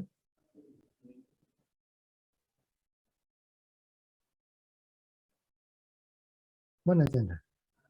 Saya langsung ke biaya totalnya Pak. Mencari biayanya Pak. Biaya totalnya. Untuk biaya dalam satu kali produksi dalam periode tersebut itu kalau mempertahankan rata-rata produksi itu biaya yang harus dikeluarkan sekian gitu. Ini kayaknya menggunakan mix strategi ya. RT itu apa? Chandra, RT itu apa? Benar Pak, saya lupa Pak di materi. Kayaknya ini Itu kayak praktikum Pak, saya iya, itu kayak cuma buat praktikum. Ini mix strategi ini. saya cari untuk biaya penyimpanannya aja Pak, biaya persediaannya aja Pak. Oh iya. Mbak Melin monitor, Mbak Melin. Mbak Melin monitor. Halo? Enggak ya, Mbak Melin, halo?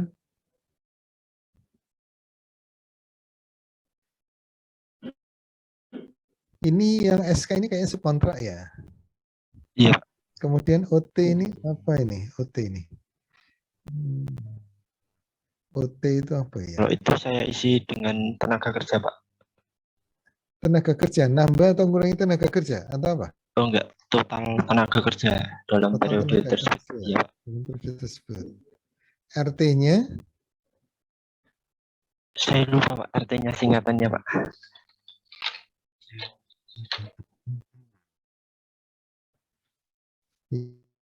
iya.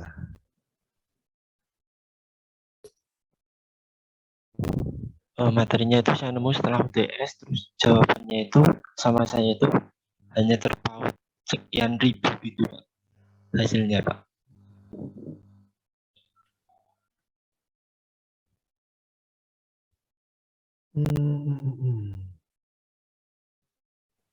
Terus saya juga cek punya teman tadi di metode yang C itu antara jawaban satu dengan yang lain itu beda juga Pak, tapi nilainya sempurna.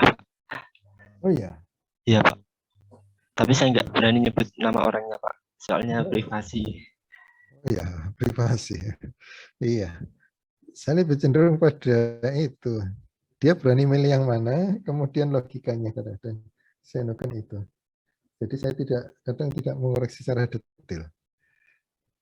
Kalau punyamu ini, kalau saya menganggap ini ya, mix strategi. Jadi RT, ini periodenya 1 sampai 6, RT, OT, SK,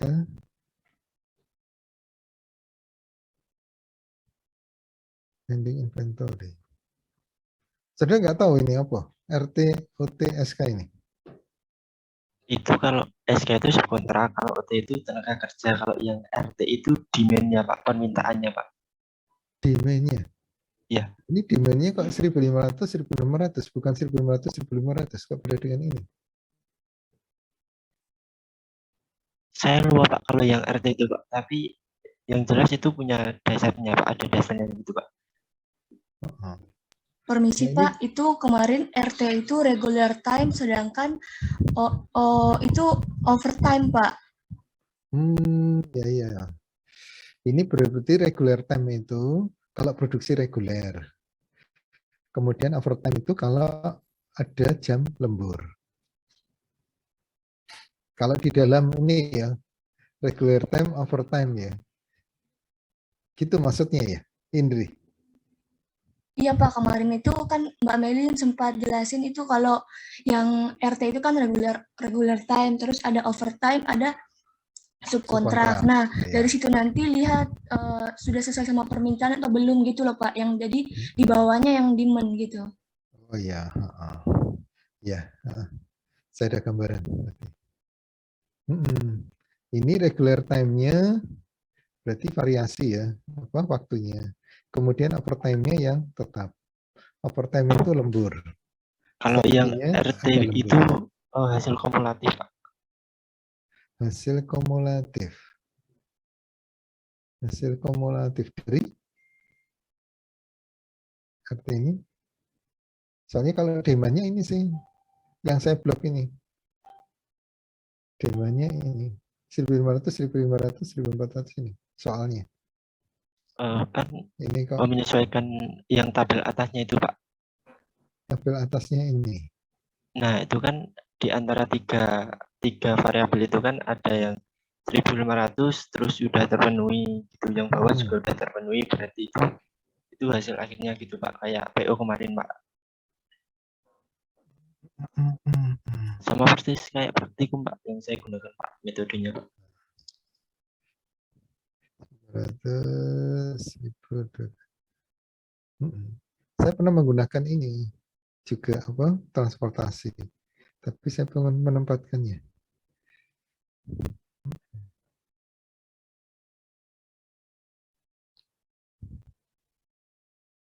Yaudah Chandra, saya benarkan aja.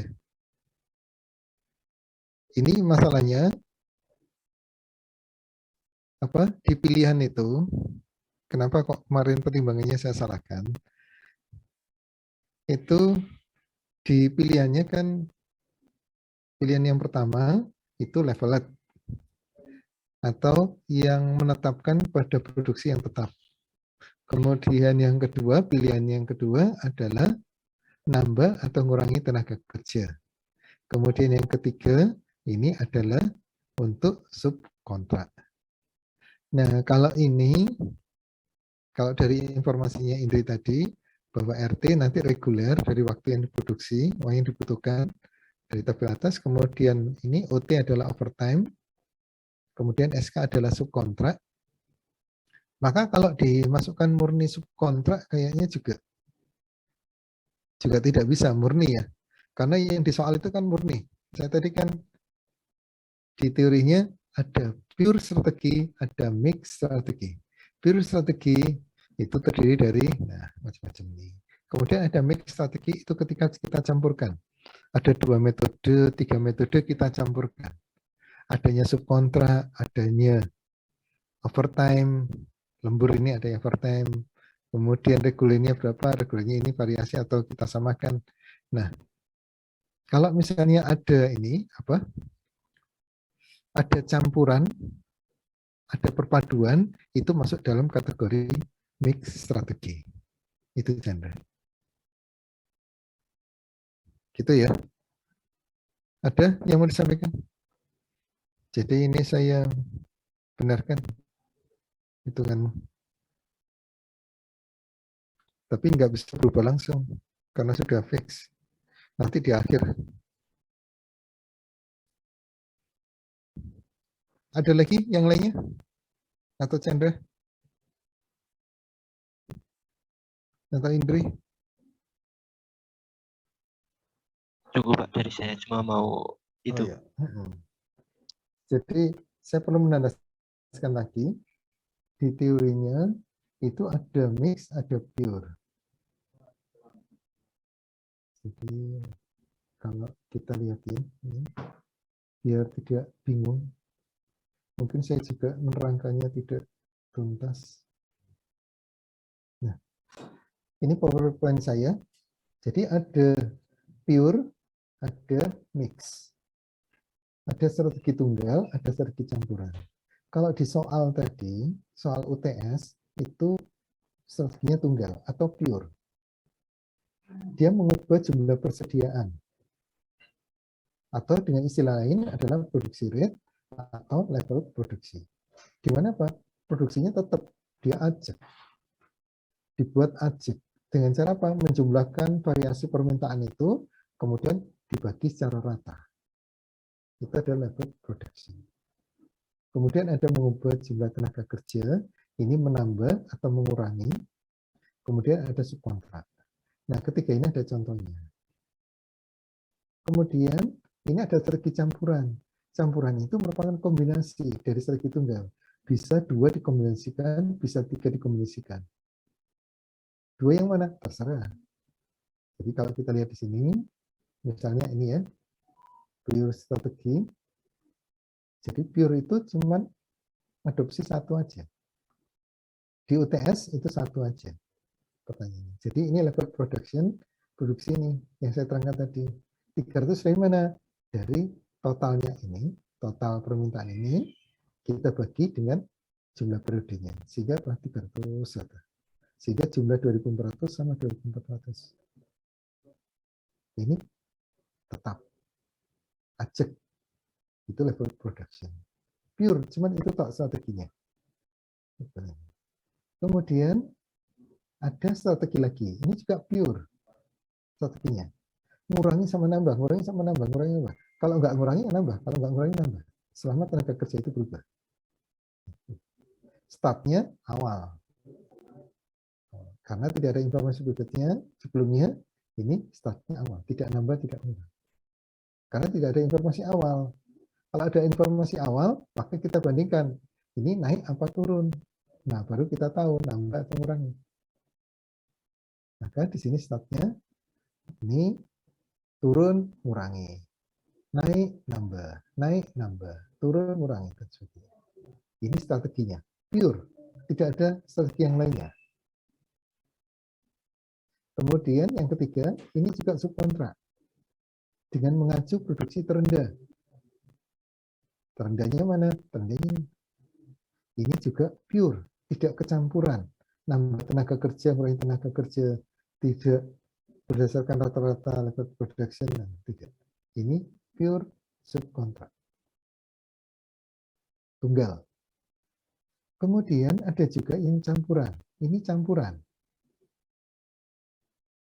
Yang tadi digunakan dalam metode transportasi tadi. Jadi ada permintaannya, ini ada produksi reguler, produksi regulernya. Tapi produksi regulernya tidak menghabiskan ini. Ya. Kemudian ada tambahan, ada. Kemudian perlu lembur, ini adalah overtime. Sekali lembur menghasilkan 50, 50, 50, 50. Kalau ini butuhnya 20, lembur 50, maka cukup. Nggak perlu nambah yang lain. Tapi kalau ini misalnya 400, 200, masih kurang 200, lemburnya hanya 50, masih kurang 150. Ditambah inventory 60, masih kurang 90. Maka 90 ini perlu merekrut tenaga kerja. Jadi strateginya apa di sini? Ada overtime, ada level strategi. Karena ini bukan produksi yang terendah, 200 ini. Ini level strategi. Kemudian ada ini overtime, kemudian ada nambah mengurangi tenaga kerja. Karena strateginya campuran, kita sebut ini sebagai mix strategi. Itu ya yang membedakan antara pure strategi sama mix strategi. Itu aja mungkin hari ini yang bisa sampaikan. Ada yang mau disampaikan sebelum saya tutup? Ada? Untuk mengulas materi kemarin? Mungkin belum. Ada sesuatu yang masih mengganjal. Ada yang mau disampaikan? Mungkin belum ada, Pak. Cukup jelas, Pak. Cukup ini. Baik, terima kasih. Materi pekan depan, Mbak Meli. Halo, monitor. Iya, Pak. Oh iya. Ada yang mau disampaikan berkaitan MRP? Oh, belum ada, Pak. Besok langsung aja ini praktikumnya dari Excel. Mbak Meli tadi melihat itu yang punyanya ini, Chandra, berkaitan metode transportasi. Yang metode transportasi ya, Pak, untuk ini perencanaan agregat. Itu menggunakan pure strategi atau mix perencanaan agregat itu? Itu kan pakai yang ini, Pak, transportasi itu lebih ke mix kayaknya, Pak. Jadi Mix kan ya, ada overtime, ada itu ya. jadi di situ kalau dari transportasi yang setahu saya itu asumsinya pekerjanya tetap, jadi kita mengalokasikan waktunya ke overtime atau ke regular time. Oh iya, iya, benar tanggapan saya. Setahu saya seperti itu. Makasih Mbak Melin. Iya, itu ya, jadi gambarannya ketika kita menggunakan beberapa ini strategi, maka kita masukkan dalam kategori mix. Walaupun perpaduannya hanya dua strategi, maka kita masukkan dalam mix. Kita masukkan 3 strategi, misalnya kita sudah level production, kemudian kita gunakan overtime, kita gunakan nambah ngurangi tenaga kerja, kita tambahi dengan subkontrak dan sebagainya. Kalau yang Mungkin tahunnya Mbak Meli mungkin soal seperti itu muncul. Jadi subkontrak ada, kemudian overtime ada, subkontrak ada, kemudian nambah kurangi tenaga kerja kayaknya ada juga. Kayaknya tahunnya Mbak Meli kayaknya pernah ada seperti itu. Campurannya jadi bertambah banyak. Baik, itu ya gambarannya berkaitan materi kita hari ini. Baik, kalau nggak ada yang disampaikan, kita akhiri kuliah kita. Mohon maaf banyak kesalahan dan kekeliruan dari saya. Kita akhiri. Assalamualaikum warahmatullahi wabarakatuh. Waalaikumsalam warahmatullahi wabarakatuh. Makasih Pak. Iya, terima kasih semuanya. Baiknya saya tutup. And voting for all.